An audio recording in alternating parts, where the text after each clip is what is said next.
Moçada, beleza? Tudo jóia? Conforme combinado, vou fazer uma videoaula para vocês sobre nossa aula 5, que fala um pouco de funções nitrogenadas e algumas propriedades de compostos orgânicos, beleza? Moçada, bom, na página 49 da apostilinha de vocês, a primeira função que aparece é a função das aminas, tá? É uma função derivada da amônia, onde um dos seus hidrogênios foi substituído, e o que caracteriza uma função como sendo amina é apresentar o grupo NH2, NH ou somente o nitrogênio ligado a carbono, tá? Essa função sempre deve aparecer dentro da cadeia principal para o seu composto ser classificado como uma função amina, tá? Às vezes ele aparece como ramificação, tá? Fora da cadeia principal. Aí você tem que lembrar que quando o seu grupo NH2 ou NH ou N tiver como substituinte, como radical, fora da cadeia principal, ele é chamado de grupo amino, tá? Então ele recebe esse nome diferente, tá bom? Sempre bom vocês lembrarem disso, tá? Falar de uma parte um pouco industrial, os compostos nitrogenados, as aminas, né, são encontrados em larga escala na indústria farmacêutica, né, para a produção de medicamentos, né, calmantes, anestésicos, né, diuréticos e por aí vai, tá bom? Beleza, a nomenclatura dela é sempre aquela mesma regrinha: numera a cadeia principal, vê se tem saturação, radical, aonde está a função orgânica e segue aquelas regras de nomenclatura, né, de numeração, no caso, me perdoem, da cadeia principal, segundo o que a IUPAC determina para nós, tá bom? Tranquilo? Próxima função é a função amida, tá? A função amida, ela é uma função derivada de ácido carboxílico, tá? Porque ela vai apresentar o grupo funcional C-O-N, tá? Esse é o grupo que caracteriza a função amida, tá? E a nomenclatura dela vai terminar com ida, assim como as aminas. Os compostos que apresentam a função amina vão terminar com ina, e os compostos que apresentarem a função amida vão terminar com ida, tá bem? Segue as mesmas regras de nomenclatura e numeração de cadeia principal, nunca se esqueçam disso, tá bom? Beleza. Já os aletos orgânicos são derivados do grupo dos halogênios da tabela periódica, onde nós temos flúor, cloro, bromo e iodo. Lembra lá, né? Ficou claro que a Brahma imitou a Antártica. Esse é o sonho de todo cervejeiro. Lembre-se disso. O grupo dos aletos: flúor, cloro, bromo e iodo. Para no iodo, que esses são os principais que vão aparecer para vocês numa estrutura orgânica que vai ser classificada com a função aleto, tá? Nomenclatura de função aleto é bem simples, basta você numerar a cadeia principal e você lembrar de indicar aonde vai estar o seu halogênio, se é carbono 2, se é carbono 3, como por exemplo, poderia ter uma estrutura como o 2-bromo-propano, teria uma estrutura de uma cadeia principal com 3 átomos de carbono, só ligações simples, e no carbono 2 eu teria um bromo, que é um halogênio, então classificado como aleto orgânico e portanto de nome 2-bromo-propano. Tranquilo? Então, nomenclatura de aleto é super simples, tá bom? Maravilha. Próxima função e última para nós, para a gente discutir um pouquinho hoje, é a função das nitrilas, tá? Nitrila é quando você tiver um nitrogênio fazendo uma ligação tripla com um átomo de carbono, tá certo? É importante que vocês saibam disso, porque compostos derivados de nitrogênio são compostos que têm uma aplicação industrial para a fabricação de explosivo. Basta você lembrar do TNT, trinitrotolueno. Então, compostos nitrogenados podem ser usados para a fabricação de explosivos, tá? E foram amplamente difundidos durante a Primeira e Segunda Guerra Mundial. Lembrem que a produção de amônia, que foi amplamente acelerada por dois químicos de nome Fritz Haber e Karl Bosch. E diga-se passagem, que o Sr. Fritz Haber foi chefe do serviço químico alemão. A produção de compostos nitrogenados teve uma grande importância durante as grandes guerras, tá? Por isso que hoje quem regulamenta a venda e compra desses produtos para nós aqui no Brasil são as Forças Armadas, é o nosso exército, tá bom? E nomenclatura de nitrilas vai sempre terminar com a terminologia ila, tá? Ou nitrila, tá bom? Sempre dessa maneira, tá certo? Tudo bem? Moçada, bom, vamos falar um pouquinho agora sobre propriedades de compostos orgânicos. Propriedades que vão ser propriedades físicas em relação a ponto de fusão e ponto de ebulição. E essas propriedades físicas vão depender da massa, do tamanho da cadeia e do tipo de interação intermolecular, tá certo? Lembrando que eu vou fazer um panorama para vocês sobre interações intermoleculares que nós já vimos nas aulas presenciais passadas, mas vou falar um pouquinho sobre interações intramoleculares, que são aquelas interações que acontecem dentro da própria cadeia, tá? É um rearranjo estrutural, essa é a palavra correta, é um rearranjo estrutural da própria molécula a fim de buscar estabilidade. Isso é importante, porque quando nós vamos ver mais para frente reações orgânicas, eu vou falar bastante disso, tá? Lembre daquela propriedade periódica importante que eu falei que eu não podia esquecer, que era a nossa famosa eletronegatividade. Ela vai ser fundamental para a gente continuar os estudos sobre mecanismo de reação orgânica, tá bom? Mas voltando às propriedades de compostos orgânicos, falamos agora de ponto de fusão e ponto de ebulição, que vai depender do tamanho da cadeia, da massa da sua molécula e do tipo de interação intermolecular, e também um pouquinho sobre solubilidade. Solubilidade vai aquela regra geral de que semelhante dissolve semelhante. Compostos polares dissolvem muito bem em compostos polares. Compostos apolares dissolvem muito bem, interagem muito bem em compostos apolares. Então, polar com polar, apolar com apolar, tá bom? Isso para solubilidade. Só que compostos orgânicos, a solubilidade vai depender um pouquinho da função orgânica, tá? Porque veja que todo composto orgânico tem carbono, hidrogênio para chuchu, e o que vai diferenciar é o grupo funcional, seja final de cadeia ou meio de cadeia. Então vai ser esse grupo que vai fazer uma ponte, literalmente, se o composto vai ser ou não solúvel em determinados tipos de solventes, tá? Na química orgânica, já adianto para vocês que um problema da química orgânica, né? Como diria meu saudoso professor Beto, sempre vai ser a água, tá? A água na química orgânica nunca foi boa, porque a água tem uma interação com ela mesma de alta intensidade, que é ligação de hidrogênio, é um composto altamente polar, tem uma diferença de eletronegatividade muito grande, então tem uma certa reatividade, então a água é um problema seríssimo na química orgânica. Por isso que na química orgânica todas as reações são feitas, se possível, isentas de água, tá? Porque às vezes a água pode ser um problema, tá bom? Tirando um pouquinho de química verde, que vai ser uma aula extra que eu vou apresentar para vocês mais para frente, tá? Mas mesmo assim a água ainda atrapalha um pouco, então nós vamos falar bastante mais para frente de solubilidade com solventes orgânicos, tá? Que são solventes, na sua maioria, solventes completamente apolares, tá bom? Beleza, voltando agora aqui para pontos de fusão e pontos de ebulição, tá certo? Bom, de maneira geral, o que vai influenciar, os fatores que vão influenciar nessas propriedades, sempre lembrando, ponto de fusão é a temperatura na qual uma substância passa do estado sólido para o estado líquido, e ponto de ebulição é a temperatura na qual uma substância passa do estado líquido para o estado gasoso.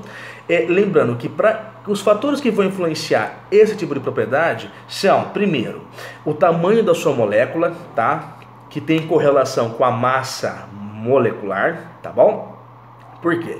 Quanto maior for a sua estrutura, maior vai ser a massa, isso é uma consequência, tá? E por consequência, também, lógico, maior vão ser os pontos de ebulição e pontos de fusão, tá bom? Sempre lembrem, tá?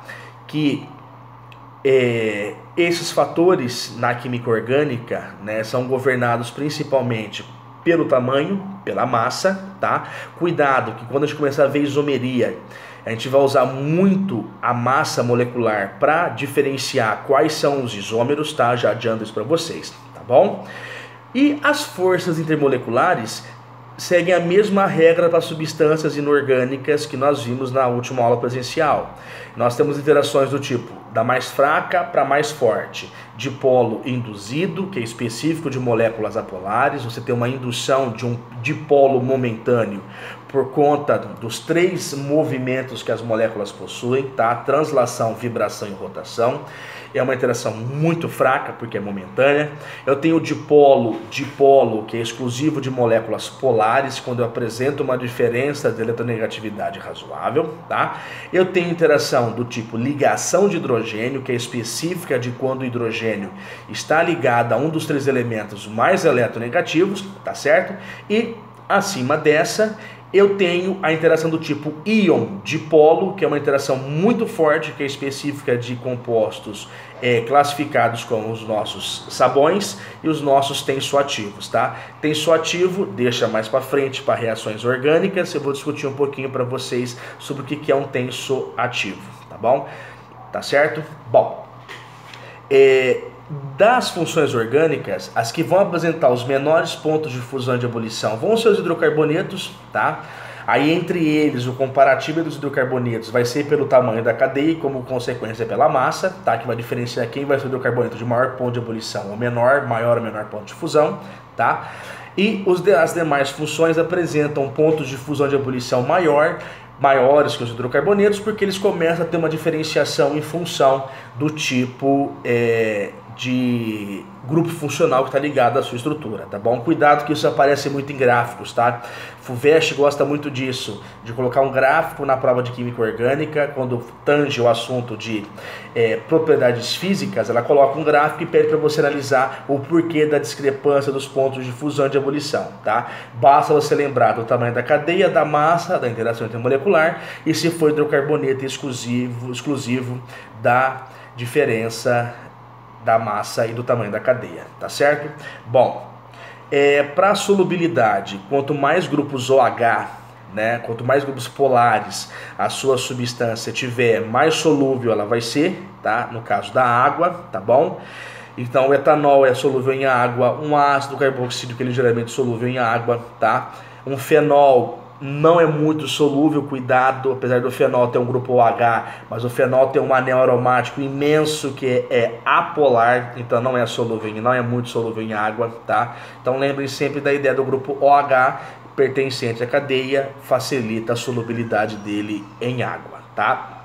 Bom, o que vai dificultar, quanto maior for a cadeia, maior a parte apolar da sua cadeia, menos solúvel em água vai ser o seu composto orgânico, tá certo? Então você sempre tem que ter um equilíbrio entre a quantidade de grupos OH e a quantidade, o prevalecer da sua estrutura apolar, que é a sua cadeia carbônica de natureza, tá certo? Esses são os 2 fatores que vocês têm que ter em mente para diferenciar o tipo de solubilidade de compostos orgânicos. Beleza? Pessoal, dessa teoria, tranquilo? Qualquer dúvida, estou à disposição de vocês nos canais aí do WhatsApp, Instagram ou Facebook, beleza? Bom, vamos trocar uma ideia sobre alguns exercícios, tá? Eu separei uma questão aqui para vocês, da apostila de vocês. Essa questãozinha, ela está, vamos lá, deixa eu encontrar aqui, ela está na página 60, tá? É a questão de número 10 da FUVEST, onde ele fala no NOT e ADOT que R é um grupo de átomos ligado ao átomo de silício. Esse R é um grupo de átomos de carbono, é a sua cadeia carbônica, a continuação dela, tá? Vai lembrar disso, tá bom?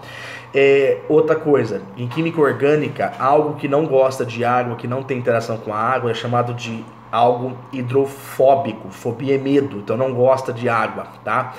Algo que tem afinidade por água é chamado de algo hidrofílico, tá certo? Cuidado com isso em exercícios, tá? Ele brinca muito com isso, ele gosta de perguntar o que você pode fazer para revestir uma superfície de um certo material para que ele não tenha interação com a água, por exemplo, para que ele não tenha interação com uma outra substância, por exemplo, tá? Sempre lembrem dessas 2 definições, tá certo? Ademais, vocês têm exercícios interessantes aqui no material, tá? Que falam um pouquinho de interações intermoleculares, um pouquinho da relação de pontos de fusão e pontos de ebulição, associado a interações de tamanho de cadeia, tá? Cuidado, uma outra palavra importante que aparece em exercícios quando fala de solubilidade. Se algo é solúvel significa que essa substância é miscível na outra. Miscibilidade vem de dissolução, tá? É uma derivação. Algo é miscível porque se mistura, logo as interações químicas são favoráveis. Algo não se mistura, portanto é immiscível porque as interações químicas entre essas duas substâncias não são favoráveis, tá? Cuidado com isso, tá bom? Isso é sempre importante que vocês saibam disso, tá? Bom, de ademais eu creio que seja só isso para vocês, tá? Os exercícios são bem tranquilos, tá certo? Cuidado com algumas estruturas, vocês vão ver que são duas estruturas semelhantes, a interação entre elas se dá por traços, isso significa uma ponte de hidrogênio, tá? Assim como vocês têm lá na biologia as pontes de hidrogênio, você também vai ter aqui na química, tá certo? Só uma observação agora que me veio na cabeça, tem um exercício aqui falando para vocês de classificação de aminas. As aminas podem ser classificadas como primárias, secundárias e terciárias. Vai ser primária quando está ligada a um carbono primário, vai ser secundária quando está ligada a um carbono secundário e vai ser terciária quando estiver ligada a um carbono terciário, tá? Lembrando que o carbono primário é aquele que está ligado a um outro átomo de carbono apenas, o secundário ligado a 2 átomos de carbono simultaneamente e um terciário ligado a 3 átomos de carbono simultaneamente, tá? Então isso agora acabei de ver um exercício aqui que me fala um pouco disso, tá certo? Uma outra coisa que eu acho interessante falar para vocês é que compostos nitrogenados, assim como eu disse, que podem ser usados para fins de fabricação de explosivos, eles também são utilizados como combustíveis, como propelentes de foguetes, tá? A NASA usa muito a hidrazina e inclusive há uns anos atrás ela testou os propulsores do último ônibus espacial que estavam sendo testados, né, movidos a hidrazina, tá? Que é um composto altamente explosivo, tá? Libera uma quantidade de energia alta, tá? Quando rompe suas ligações. E o subproduto dessa reação, né, o produto principal dessa reação da combustão da hidrazina é vapor de água, né? Então é um combustível que não gera gases poluentes. Apesar da água ser um gás de efeito, apesar da água ser uma substância, né, de efeito estufa, mas o acúmulo de vapor de água na atmosfera gera chuva, né? Então isso foi conhecida naquela época uma máquina de fazer chuva da NASA, mas na verdade era só uma reação de combustão da hidrazina, tá? E essa hidrazina gera vapor de água, esse vapor de água se acumula na atmosfera e por isso acaba chovendo, tá certo? Vocês têm aqui exercícios que falam um pouquinho sobre acabei de falar sobre o que é algo hidrofílico e algo hidrofóbico, solúvel ou não solúvel, tá certo? E eu creio que dá para vocês brincarem aí um pouquinho sobre isso, tá certo? Moçada, estou à disposição de vocês de novo nos canais das redes sociais. Me segue no Instagram lá, Professor Igor Lombardi. Qualquer dúvida é só me procurar. Beleza? Moçada, um grande abraço, se cuidem, tá? Em casa, se resguardem, evitem contato com as outras pessoas e um grande abraço a todos, tá bom? Fiquem com Deus. Tchau, tchau.